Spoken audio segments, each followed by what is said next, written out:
Hello my dear students, तो कैसे हैं आप सब। मैं उम्मीद करता हूं आप सब बहुत अच्छे होंगे। सो आइए स्टार्ट करते हैं आपकी क्लास, जिसमें हम पढ़ने वाले हैं फैक्टर ऑफ सेफ्टी। आप जैसे कि देख चुके हैं कि फैक्टर ऑफ सेफ्टी, इसके नाम में ही इसके मतलब छुपे हुए हैं फैक्टर ऑफ सेफ्टी के। ठीक है, जैसे कि ये बोल रहे हैं कि फैक्टर ऑफ सेफ्टी यानी कि सेफ्टी का फैक्टर। अगर मैं इसको हिंदी में बोलूं तो इसको बोलेंगे क्या? सुरक्षा का कारक या फिर सुरक्षा गुणांक। तो यहां आपको कुछ चीजें क्लियर हो जाती है कि किसका कारक है? सेफ्टी का कारक है। यानी कि किसकी बात करेगा? सेफ्टी की बात करेगा। ठीक है, किसकी बात करेगा? सेफ्टी की बात करेगा। किस तरीके से सेफ्टी की बात करेगा? कि हम क्या करते हैं, हम कोई भी एक प्रोडक्ट डिजाइन करते हैं। जैसे हम साइकिल डिजाइन करते हैं, हमने एक साइकिल बनाई, ठीक है ना भाई, हंसेगा नहीं कोई, जैसी भी साइकिल बनी है ना। अब समझ जाओ, बस समझ जाओ, ये साइकिल है बस। ठीक है, अब ये जो साइकिल है, ये साइकिल पे जो है आपने देखा होगा एक कंपनी बोलती है कि सिर्फ 2 को ही बिठाएं। कितने बिठाएं? 2 पर्सन को बिठाएं। कंपनी को कैसे पता कि 2 को ही बोलना है? कंपनी को क्या पता? क्यों कंपनी ये नहीं बोल रही कि आप जितने चाहे उतने बिठा लो, हमें कोई दिक्कत नहीं, बस साइकिल लेके जाओ हमारे पास से। बाइक जब आप खरीदने जाते हैं तो गवर्नमेंट भी बोलती है, कंपनी भी बोलती है कितने बिठाने हैं? 2। उसको क्या बोलते हैं? 2 व्हीलर। गाड़ी खरीदने जाते हैं, कंपनी बोलती है 5 बिठाना भैया। बड़ी गाड़ी ले लेंगे, कंपनी बोलेगी 7 बिठाना भैया, बस इससे ज्यादा मत बिठाना। क्यों? क्योंकि उन्हें कैसे पता चल रहा है? उनको कैसे पता? उनको ऐसे पता चलता है बच्चों, समझिए बात को, कि मैंने एक ग्राफ बनाया और यहां पर एक प्रोडक्ट है मेरा, ये साइकिल ही है चाहे या कोई बाइक है, उसका अल्टीमेट स्ट्रेस पॉइंट निकाला।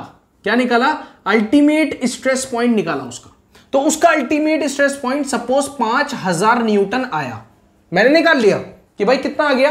5000 न्यूटन आ गया। अब मैं क्या करूंगा कि मैंने देखा कि इस पे जो साइकिल पे लोग बैठेंगे उनका कितना वजन हो सकता है। तो मैंने मास इंटू ग्रेविटी की हेल्प से निकाला कि एक पर्सन है, उसका जो वजन है सपोज 50 केजी, उसमें जो है मास हो सकता है। ठीक है, और उसकी ग्रेविटी निकाली, आया 500 न्यूटन। सपोज ये कोई फिक्स नहीं है, ये कुछ भी हो सकता है। 500 न्यूटन आ गया। तो मैंने देखा कि अगर मैं ultimate stress upon permissible stress कर दूं तो मेरा फैक्टर ऑफ सेफ्टी निकल करके आ जाएगा। मैंने किया वही, मैंने अल्टीमेट स्ट्रेस को कहां रखा? ऊपर रखा, और नीचे मैंने किसको रखा? परमिसिबल स्ट्रेस को रखा, जिसको हम वर्किंग स्ट्रेस भी बोलते हैं। यहां से मैंने क्या किया? वैल्यू निकाली, इसकी वैल्यू आई 10। तो मेरा फैक्टर ऑफ सेफ्टी कितना आ गया? 10। यानी कि मैं 10 लोग इस साइकिल पर या बाइक पर बिठा सकता हूं। लेकिन कंपनी ने क्या कहा? भैया 2। क्यों? क्योंकि कंपनी को पता है, कंपनी 2 बोल रही है ना, आप 3 बैठ जाओगे, 4 भी बैठ जाते हैं। मैंने देखे 5-5 भी बैठते हुए, ट्यूशन जाते हैं 5 बैठ के बाइक पे। ठीक है, अब समझो कि कंपनी को पता है कि ये 4-5 बैठ सकते हैं, लेकिन उसने कहा भैया सिर्फ 2 ही बैठना। क्यों? लाइफ का रिस्क बहुत ज्यादा है और हमारे लिए लाइफ बहुत मैटर करती है। मैं एक ऑटोमोबाइल इंडस्ट्री का पार्ट हूं, तो जब मेरे पास से कोई गाड़ी डिलीवर होती है तो मैं उसकी पूरी क्रॉस चेकिंग करता हूं। क्यों? क्योंकि कल को मुझे पता है कि मैं चाहूं एक सिग्नेचर की गाड़ी निकल गई, लेकिन अगर वो गाड़ी निकल गई और मेरी किसी लापरवाही की वजह से कल को किसी की फैमिली का कोई लॉस हो गया तो उसका जिम्मेदार कौन होगा? हम। क्योंकि हम क्या है? मैकेनिकल इंजीनियर है। तो मशीन में कोई भी फेलियर होता है तो कौन जिम्मेदार होता है? मैकेनिकल इंजीनियर जिम्मेदार होता है। तो इसलिए आपको अपनी जॉब को बहुत ही सीरियसली करना होता है। आप उसमें यह नहीं बोल सकते मैं थका हुआ था तो मैंने साइन कर दिए। नहीं, आपने परिवार खत्म कर दिया किसी का, अगर ऐसा होगा तो, है ना। तो क्या करते हैं हम? बड़ी ही सीरियसली चीजों की क्रॉस चेकिंग करते हैं। तो फैक्टर ऑफ सेफ्टी इसीलिए बहुत मैटर करता है। सपोज कोई कहीं पे क्या बन रहा है? कोई डैम बन रहा है, तो जो लाइफ का रिस्क है उस डैम में कितना ज्यादा है? बहुत ज्यादा है भाई। एक डैम अगर टूट जाए तो कितने लोगों को बह के ले जाएगा? बहुत ज्यादा। सपोज उसका जो डैम है उसका है कि भाई 800 तक ये जो है वो सहन कर सकता है। तो हम क्या, इसका वर्किंग स्ट्रेस कितना रखेंगे? 80। अल्टीमेट स्ट्रेस कितना है? 800। जो हमारा अलाउेबल है वर्किंग स्ट्रेस है वो कितना है? 80। फैक्टर ऑफ सेफ्टी कितना रख रहे हैं हम? 10। क्योंकि लाइफ का रिस्क क्या है, बहुत ज्यादा है। अब कोई कुर्सी है, कोई कुर्सी बनाई किसी कंपनी ने, उसने कहा कि भैया ये कुर्सी जो है 350 kg तक के इंसान को उठा सकती है, उस पर बैठ सकता है 300 kg तक का इंसान, ठीक है। तो कंपनी बोलेगी कोई बात नहीं, 150 तक बोल दो कि 150 kg तक इंसान बैठ जाए।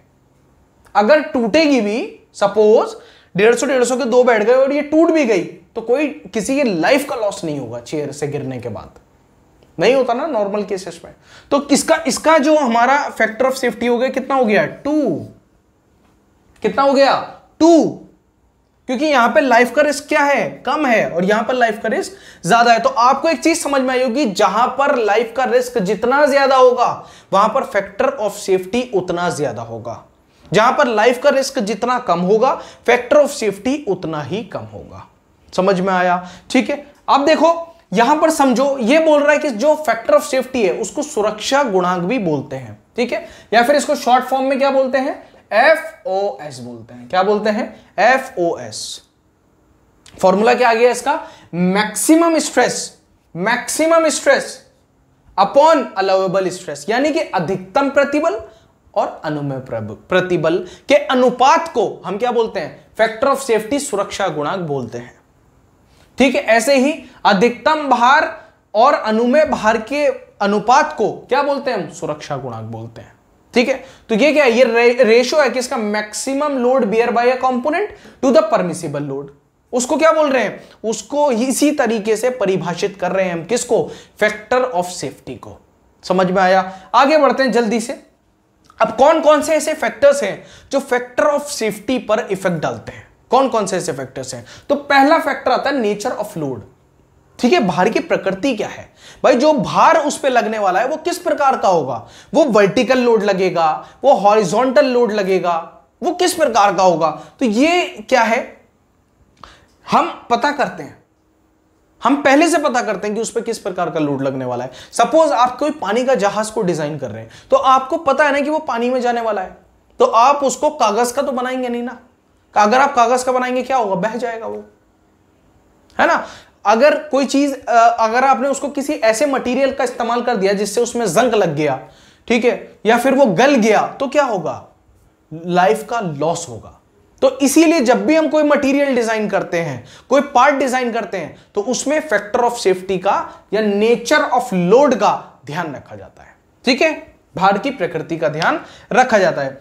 Value and nature of stress generated while building the organ, तो अंग निर्माण के दौरान उत्पन्न तनाव का मूल्य और प्रकृति दोनों का ध्यान रखा जाता है। भाई किस प्रकृति का भार होगा, कोई डैम बन रहा है तो पानी क्या क्या इफेक्ट डाल सकता है उस पर, ठीक है। कोई ऐसी चीज धूप में रहने वाली, तो धूप उसको किस तरीके से जो है वो इफेक्ट कर सकती है, ठीक है, धूप किस तरीके से उसको नष्ट कर सकती है, इन सारे फैक्टर्स को हमें ध्यान रखना होता है, ठीक है। पार्ट्स फेलियर, भागों की विफलता, loss due two parts failure, ये दोनों लगभग मिलते ही हैं, भाग विफलता के कारण हानि। अब समझो इस चीज को, सपोज एक बस है, कोई बस है, उसका किसी ने टायर डिजाइन किया, सिर्फ क्या डिजाइन किया, टायर, और कुछ नहीं, सिर्फ टायर लगा दिए। अब उस बस के अंदर कितने लोग बैठे हैं, 50, 55, 60, है ना, इंडिया में तो 70 भी भर लेते हैं। तो क्या होगा, सपोज वो बस अगर हाईवे पर दौड़ रही है और उसका टायर ब्लास्ट हो जाए, फट जाए, तो कितने लोग अपनी जान गंवा सकते हैं, आप सोच सकते हैं। तो एक टायर भी कितना मैटर कर रहा है, तो टायर क्या है, एक पार्ट है, तो उस पार्ट फेलियर की वजह से भी क्या हो सकता है, लाइफ का लॉस हो सकता है। तो उसका भी हम फैक्टर ऑफ सेफ्टी का ध्यान रखते हैं। तभी जो है गाड़ियों में आप ध्यान देंगे कि भैया सिर्फ 5 ही लोग बिठाना, 5 सीटर ले रहे हैं तो 7 सीटर ले रहे हैं, बोल देंगे भैया 7 सीटर है तो बस 7 ही लोग बिठाना। लेकिन हम क्या करते हैं, तू मेरी गोद में बैठ जा, है, तू पापा की गोद में बैठ जा, है ना, तू मम्मी की गोद में बैठ जा।